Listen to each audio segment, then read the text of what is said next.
দেশের বাজারে সোনার দাম রেকর্ড ৮,০০০ টাকা কমার মাত্র ৩ দিন পর দ্বিতীয় দফায় আবারও কমেছে মূল্যবান এই ধাতুর দাম। বিশ্ববাজারে টানা ৯ সপ্তাহ ধরে সোনার দামের অভূতপূর্ব উত্থানের পর গত মঙ্গলবার হঠাৎ করেই বড় ধস নামে। আর এরপর থেকেই সোনার দাম প্রতিদিনই কমছে।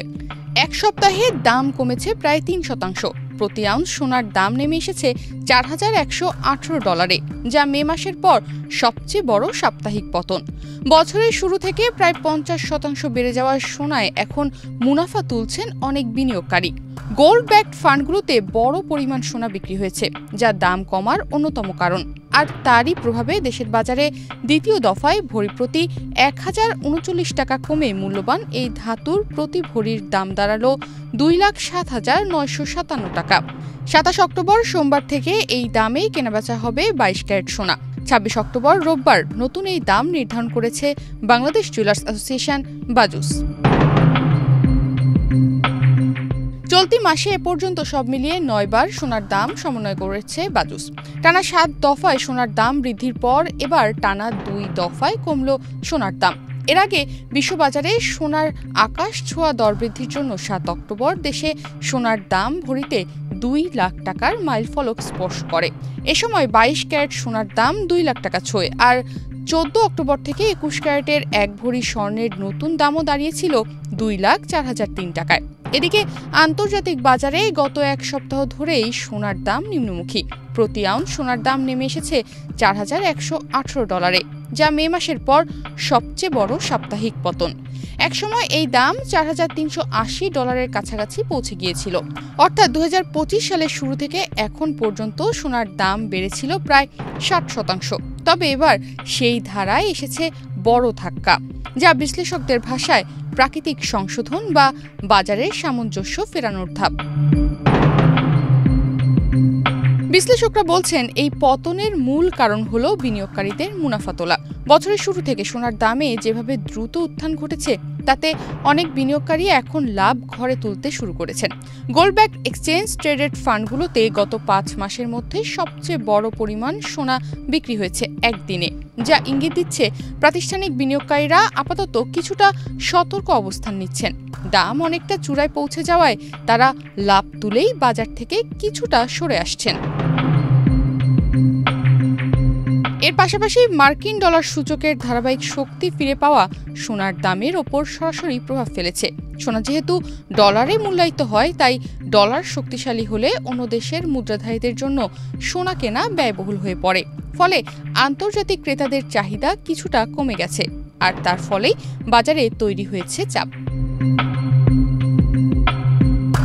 এছাড়া যুক্তরাষ্ট্র ও চীনের মধ্যে সম্ভাব্য বাণিজ্য সমঝোতা নিয়েও আশাবাদ তৈরি হয়েছে, যা সোনার নিরাপদ আশ্রয় হিসেবে জনপ্রিয়তা কিছুটা কমিয়ে দিয়েছে।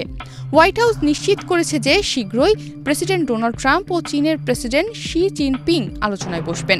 এই রাজনৈতিক ইতিবাচকতা বিনিয়োগকারীদের ঝুঁকি নেওয়ার মানসিকতা বাড়িয়ে দিয়েছে। ফলে স্বর্ণের মতো রক্ষণশীল সম্পদের চাহিদা আপাতত হ্রাস পাচ্ছে। নতুন মূল্য অনুযায়ী ২৭ অক্টোবর সোমবার থেকে দেশের বাজারে প্রতি ভরি ২২ ক্যারেটের স্বর্ণ বিক্রি হবে ২,০৭,৯৫৭ টাকায়। ২১ ক্যারেটের এক ভরি স্বর্ণের দাম কমিয়ে ১,৯৮,৪৯৮ টাকা নির্ধারণ করা হয়েছে। এছাড়া ১৮ ক্যারেটের এক ভরি স্বর্ণের দাম ১,৭০,১৪৩ টাকা নির্ধারণ করা হয়েছে। আর সনাতন পদ্ধতির এক ভরি স্বর্ণের দাম ১,৪১,৪৯৬ টাকা করা হয়েছে। গত কয়েক বছর ধরে বলতে গেলে ধারাবাহিকভাবেই বাড়ছে সোনার দাম। আন্তর্জাতিক বাজারে কয়েক মাস ধরে প্রায় প্রতিদিনই স্বর্ণের দাম ঊর্ধ্বমুখী থাকলেও এখন নিম্নমুখী প্রবণতা দেখা যাচ্ছে। ধারণা করা হচ্ছে সোনার দাম আরও কমতে পারে। চলতি বছরের শুরুতে বাংলাদেশের বাজারে প্রতি ভরি সোনার দাম ছিল ১,৩৮,২৮৮ টাকা। ২০২৫ সালের ১ জানুয়ারি থেকে এই পর্যন্ত বাংলাদেশের সোনার দাম মোট ৭০ বার সমন্বয় করা হয়েছে। এর মধ্যে দাম বাড়ানো হয়েছে ৪৭ বার এবং কমানো হয়েছে ১৯ বার। এবছর সোনার দাম বেড়েছে ৬৯,৪৬৫ টাকা। ২৬ অক্টোবর রোববার সোনার নতুন দাম নির্ধারণ করে বিজ্ঞপ্তি দিয়েছে বাজুস।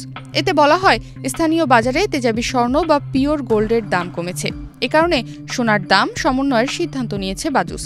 সেই সঙ্গে সরকার নির্ধারিত ৫% ভ্যাট এবং বাজুস নির্ধারিত ন্যূনতম ৬% মজুরি যুক্ত হবে। আবার গহনার ডিজাইন ও মানভেদে মজুরিতে তারতম্য হতে পারে। বিশ্লেষকদের মতে টানা ৩ দিন ধরে মার্কিন ডলার সূচকের শক্তি বৃদ্ধিতে আন্তর্জাতিক বাজারে সোনার আকর্ষণ কমে গেছে। একই সঙ্গে যুক্তরাষ্ট্র ও চীনের মধ্যে সম্ভাব্য বাণিজ্য সমঝোতা নিয়ে আশাবাদ বাজারে ঝুঁকি নেওয়ার মানসিকতাও বাড়িয়েছে। ফলে সোনার মতো নিরাপদ বিনিয়োগে আগ্রহ মানুষের অনেকটাই কমেছে। জেপি মর্গানের পূর্বাভাস অনুযায়ী ২০২৬ সালে সোনার গড় দাম হতে পারে $৫,০৫৫ এবং ২০২৮ সালে তা $৮,০০০ ছাড়াতে পারে। বিশ্লেষকরা বলছেন, মুদ্রাস্ফীতি ও ভূরাজনৈতিক অনিশ্চয়তা সোনার প্রতি আগ্রহ সবসময় ধরে রাখবে। তাই এই পতনকে আতঙ্ক নয়, বরং নতুন বিনিয়োগের সুযোগ হিসেবেই দেখছেন অনেকেই। তবে তাদের মতে এটি বাজারের স্বাভাবিক সংশোধন। স্বল্পমেয়াদে দাম কিছুটা কমতে পারে, কিন্তু দীর্ঘমেয়াদে সোনার ভবিষ্যৎ এখনও ইতিবাচক। ২৪ ঘন্টা আগে দেশের বাজারে ২২ ক্যারেট সোনার প্রতি ভরির দাম ছিল ২,০৮,৯৯৬ টাকা। এছাড়া ২১ ক্যারেটের প্রতি ভরি ১,৯৯,৫০১ টাকা, ১৮ ক্যারেটের প্রতি ভরি ১,৭০,৯৯৪ টাকা এবং সনাতন পদ্ধতির প্রতি ভরি সোনা ১,৪২,২১৯ টাকায় বিক্রি হচ্ছিল। বাংলাদেশে কোনো উৎসবে বা শুভ কাজে সোনা কেনা বা উপহার দেওয়ার রীতি রয়েছে। অনেকে সোনাকে আবার বিনিয়োগের মাধ্যম হিসেবেও দেখেন। সেক্ষেত্রে সোনার দাম বাড়লে মুনাফা বেড়ে যায়। গত কয়েক বছর ধরে দেশে সোনার দাম বাড়তে থাকায় অনেকেই ব্যাংকে টাকা না রেখে সঞ্চয় হিসেবে সোনা কিনে রাখছেন। তবে যেহেতু এখন সোনার দাম কমছে, তাই উপহার বা ব্যবহারের জন্য যারা সোনা গয়না কিনেন, এখন তাদের জন্য উপযুক্ত সময় সোনা কিনে রাখার। তনিমা রহমান, বাংলাদেশ প্রতিদিন।